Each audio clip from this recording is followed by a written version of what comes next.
রাজপথে সতর্ক অবস্থানে রয়েছে আওয়ামী লীগ। বিভিন্ন পয়েন্টে খণ্ড খণ্ড মিছিল নিয়ে সমবেত হন নেতাকর্মীরা। আওয়ামী লীগকে আপনি ব্যান্ড করতে পারেননি, এখন করেনও নেই, করা উচিত হবে না।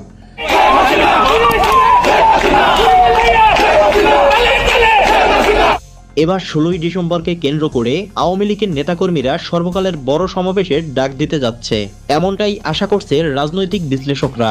ইতিমধ্যে এই সমাবেশকে পরিচালিত করতে দেখা যাচ্ছে বাংলাদেশের প্রথম প্রধানমন্ত্রী তাজউদ্দিন আহমেদের পুত্র সোহেল তাজকে। তিনি বলেন, আমার পিতা বাংলাদেশের প্রথম প্রধানমন্ত্রী, আমার বাবা আওয়ামী লীগের জন্য জীবন দিয়েছে, আমার ফ্যামিলি এমনকি আমার শরীরে প্রতিটি রক্তের শিরায় শিরায় আওয়ামী লীগ মিশে আছে। আওয়ামী লীগের সাথে রক্ত দিয়ে আমাদের সম্পর্ক, এবং আওয়ামী লীগের বাইরের কেউ না।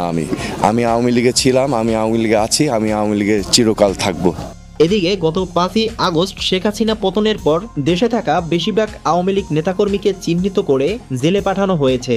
তবে আজ এক আওয়ামী লীগ কর্মী আদালত প্রাঙ্গণে বলেন, আমি নির্দোষ ছিলাম, আমাকে অন্যায়ভাবে জেলে পাঠানো হয়েছে, উপরে আল্লাহ একজন রয়েছে, তিনি সবকিছুই দেখছেন। আমরা অন্যায় করি নাই, আমরা রাজনৈতিক কর্মী, আমরা অন্যায় করি নাই, আমাদের সাক্ষী। প্রিয় দর্শক, দেশের এই বিষয়গুলো আপনি কিরকম দেখছেন জানিয়ে দিন কমেন্ট বক্সে। এছাড়া ভিডিওটি ভালো লাগলে একটা লাইক দিয়ে চ্যানেলটি সাবস্ক্রাইব করে পাশে থাকুন।